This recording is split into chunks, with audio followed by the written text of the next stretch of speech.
All right, so yesterday you guys filled in this sheet right here. Let me share this with you. So if we take a look, I can make it bigger now, I think. If we take a look here, we have 2. The number of sublevels is equal to n. So if n equals 5, we have 5. If n equals 4, we have 4 sublevels.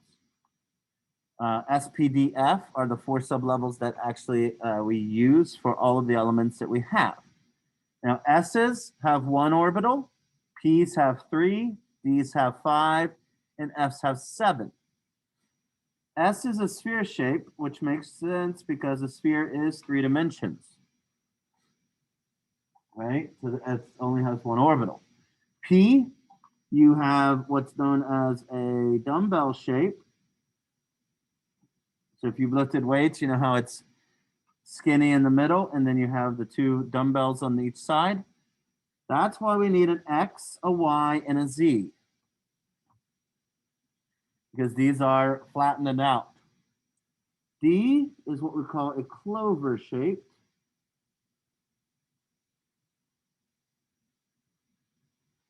And we have X, Y, Z, and X, Y, and YZ. So this is the shape of D. If you look at the smaller picture of D, see how it's a clover? You'd have X, Y, Z, X, Y, and YZ. You have 5 different dimensions for that, or 5 different crossovers. F is crazy shaped. We call it undefined. We don't worry about the shape of F. So since a S only has 1 orbital,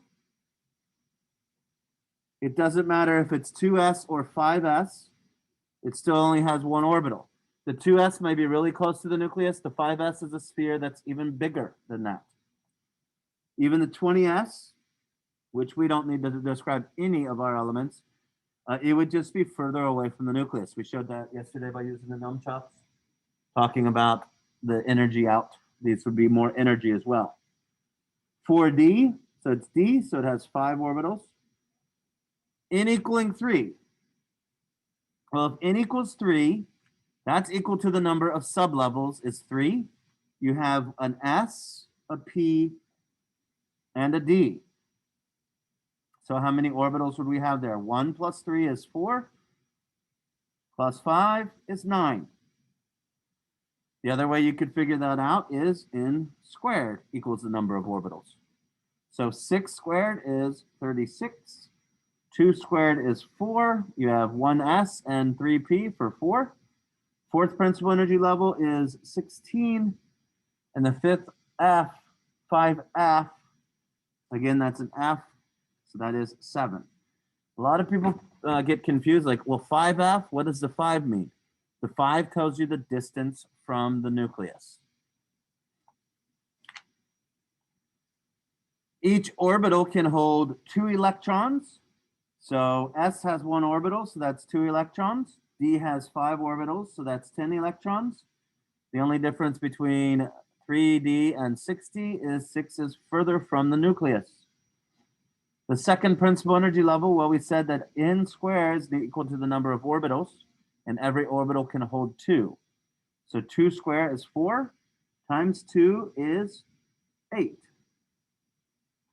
8 squared is 64, times 2 is 128. N equals 3. 3 squared is 9, times 2 is 18. This is where it gets hard. What is the px orbital? Well, remember when I showed you this? I said that this is 1 p orbital. The p, I know you can't see it there. They can click on the little picture, I think, on here. So if we take a look, this is 1p, right? This is 1p orbital. This would be the px. The px orbital. How many electrons can one of these things hold? Well, if 3 of these can hold 6, 1 can hold 2, right?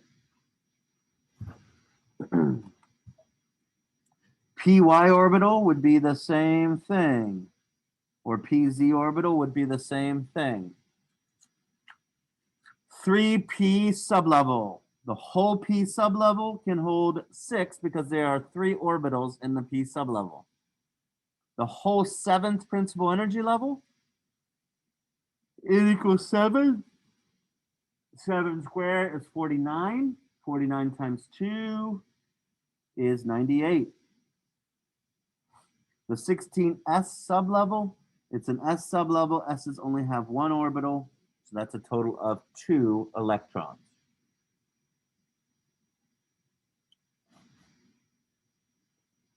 All right. Cool. You will need a periodic table for this. If you want to get a periodic table out or have one ready, you guys have periodic tables. Did I give you that copy? Not this semester. Did you have the one I gave you last semester? At home? Yeah, one time. No, not one.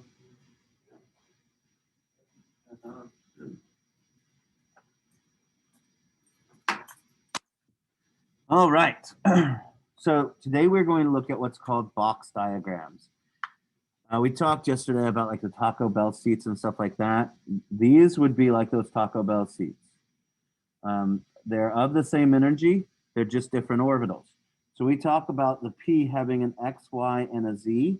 That's what we're talking about. It has 3 orbitals. We represent that by showing 3 boxes on these box diagrams. All right.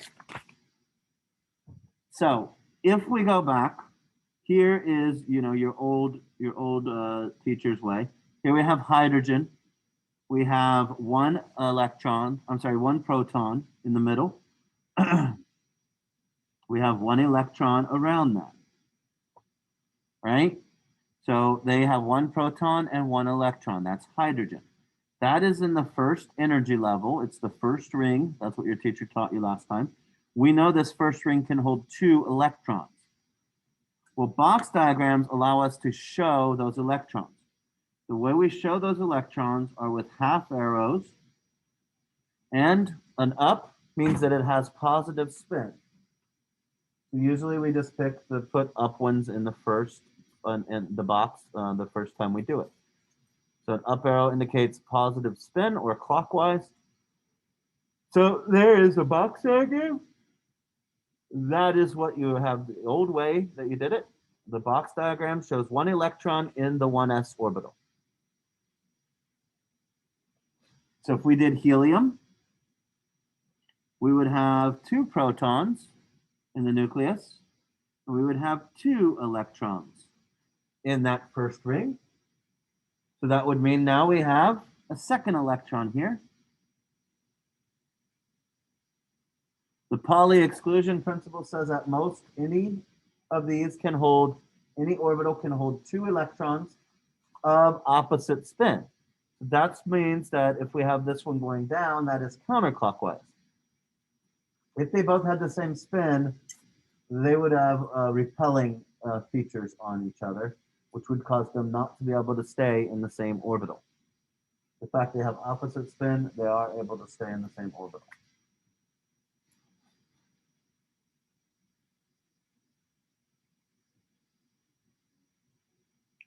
Let us do lithium. So lithium has 3 valence, 3 electrons. So we have 1, 2, 3 protons in that nucleus. We have 2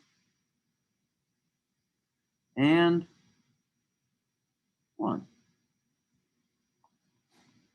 So that next electron is in the 1s. So that would be the electron box diagram for lithium.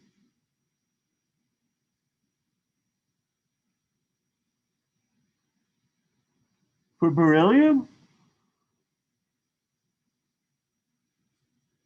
we have 4 in the nucleus, and now we have 2 and 2.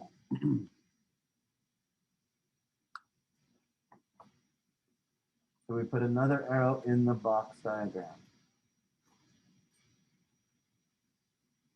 Let's go up a little bit. Let's go to carbon, or let's do nitrogen. Nitrogen. Nitrogen, we have 7 protons in the nucleus. I'm just going to put 7p plus. So we need 7 electrons. 2. And remember, this second ring can hold 8, but we only need 5.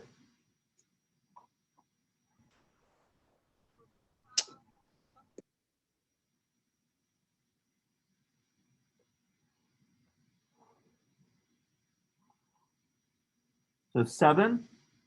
If you're not knowing where we got the 7 from, remember that from last semester, that 7 tells us how many protons it has and how many electrons it has. If you recall also, we have 5 electrons in the outer energy shell. So we call these outer energy shell electrons valence electrons. And that valence number is equal to the number of the group 5A for nitrogen. So 5 valence electrons. Let's see how that looks on our diagram down here, our new diagram. So Hund's rule says that we each put 1 electron into any boxes of the same sublevel before any box gets 2. We attributed that just like going to sit down in the restaurant in the benches. Usually if there's just 2 people, one sits on one side, one sits on the other. Then the next time somebody comes to join you, they may fill up the other side of the bench. I know you're like, my friends, we didn't eat that on a thing. Doesn't matter. Just get the idea that's what normally happens. So each of these would get 1 before any get 2. Now let's look where that 5 valence electrons can be seen. So if we look at our numbers here, this is 2s and this is 2p. Well, there are 2 in 2s and there are 3 in 2p. The highest number is 2, so that's the principal energy level, and there are 5 total. 2 in the s, 3 in the p. So that's 5 valence electrons. Questions there? Again, just to make sure we're getting the idea of these, of like what these rings and stuff look like. Keep in mind, the orbitals have their own separate shapes. Oh, that. So let's take a look here.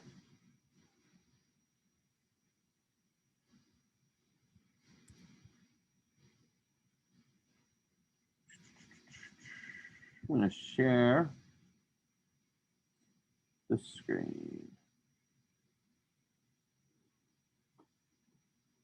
So there's what it looks like when we say an s orbital and a p orbital. All of these little darker areas within that orbital, that's where we most likely would find an electron at any given point in time. You can see that up here and on the outer side, it's less likely to find electrons, but right here in this broad line right here and here, we are likely to find them. That's why we call this a dumbbell shape.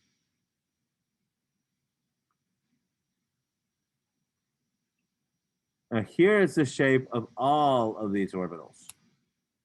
So there is S, P, D, and F.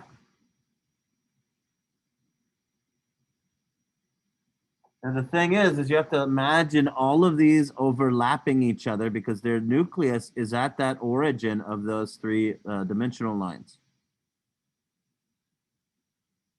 So you got to imagine them all overlapping. It's easy to do with the S and P, right? So the blue ball in the middle is the 1s. The little red outer ball is the 2s. It's like a gobstopper or a jawbreaker. Like a layer after a layer of that sphere. Same thing with these guys. These are 2p's. 3p would get a little bit bigger. 4p bigger. But that's how they kind of line up on each other. Now if we take a look at all of them together, it gets a little bit hard to look at, but that's like it all lined up on top of each other.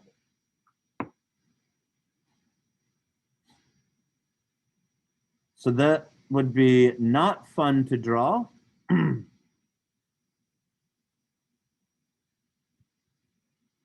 That's why we make these box diagrams, so that we can get that information and see it a little bit better in a data form.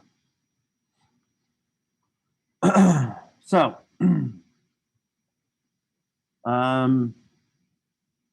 let's do this. Let's try, let's do what we call the electron configurations. If we had hydrogen, we only had one in this box. The electron configuration is basically a way for you to show where that electron is.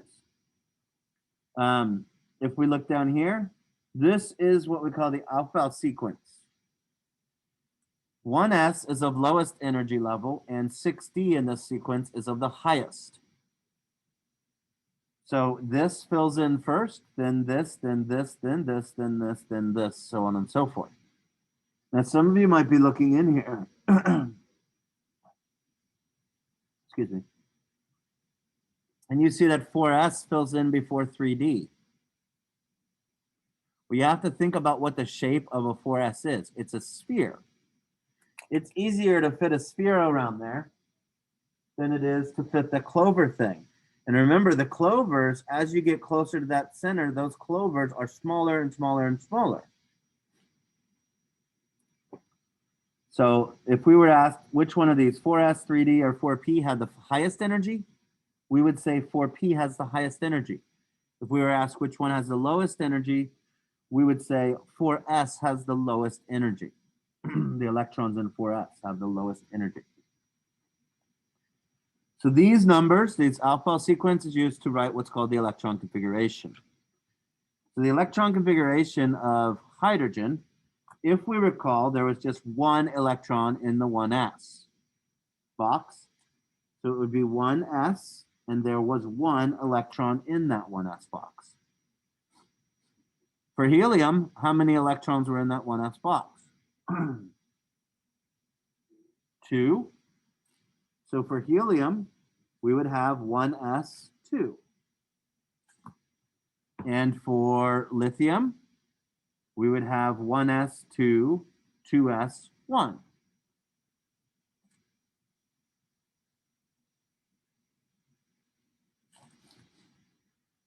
For beryllium, we would have 1s2, 2s2.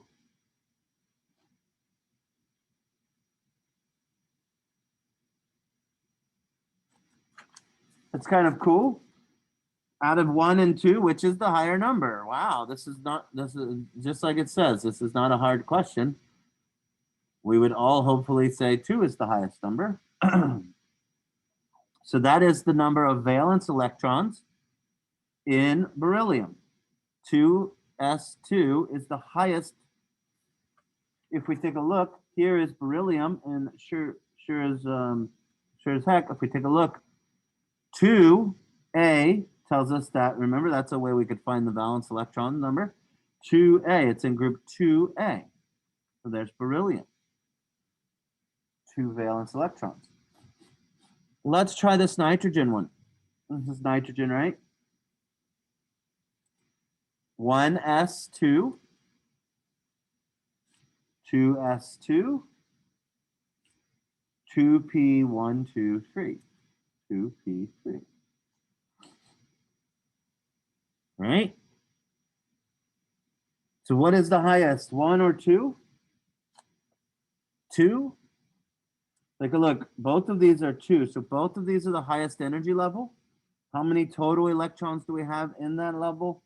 2 plus 3 is 5. We can see it, 2 plus 3 is 5. Nitrogen is in group 5a. It has 5 valence electrons. Another thing we can see is, well, how many electrons would we need to fill up this P? Several ways you could go about it. Well, we know that this can hold 8, so 8 minus 5 is 3, and we can hold 3 more electrons here, right?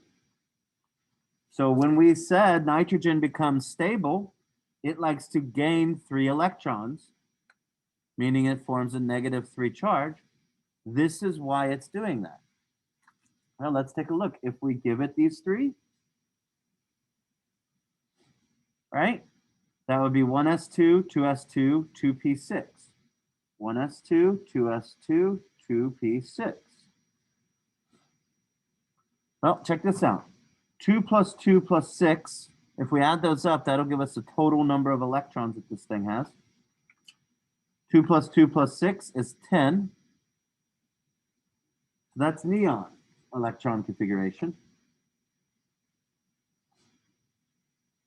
Whenever nitrogen adds 3 electrons or gains 3 electrons to become stable, it takes the electron configuration of neon.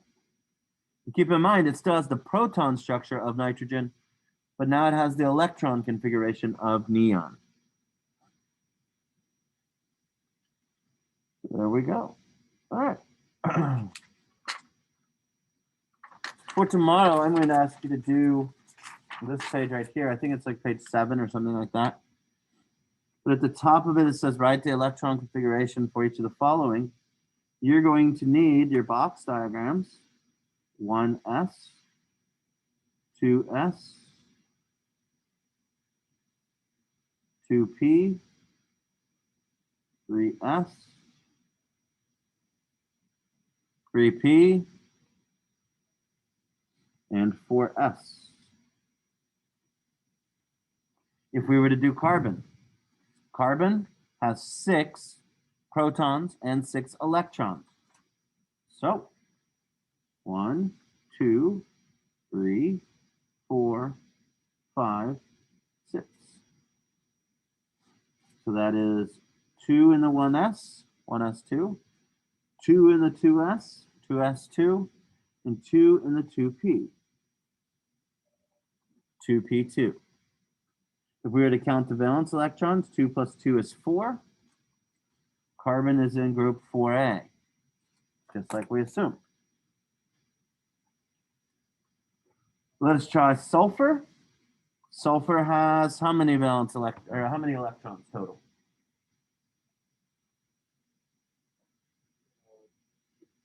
16. 16 said in class. Here we have 2, 4, 6, 7, 8, 9, 10, 11, 12. Remember, we need to put 1 in each of these before you get 2. 13, 14, 15, 16. So that's 1s2, 2s2, 2p6, 3s2, 3p4. How many valence electrons does sulfur have? You can type in the chat. I've got the chat open today. How many valence electrons does sulfur have? 2 plus 4, 6. Right? If we take a look, how many electrons is it missing to fill this 3p up? 2.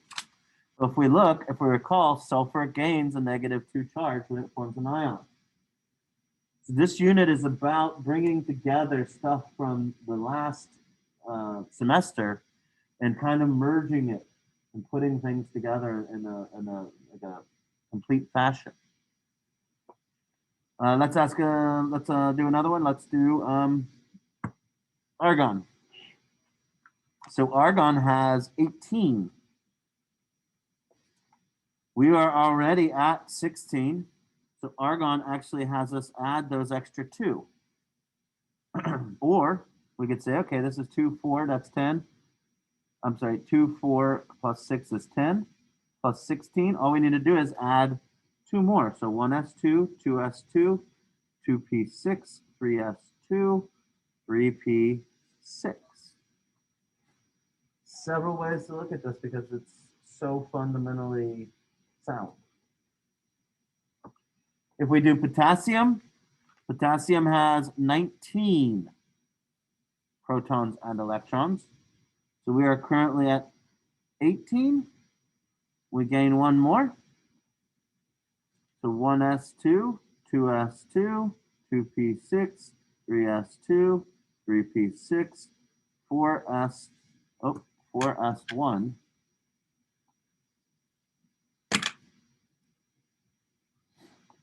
How many valence electrons does potassium have? What is the highest number we see there? And how many electrons is in it? 1.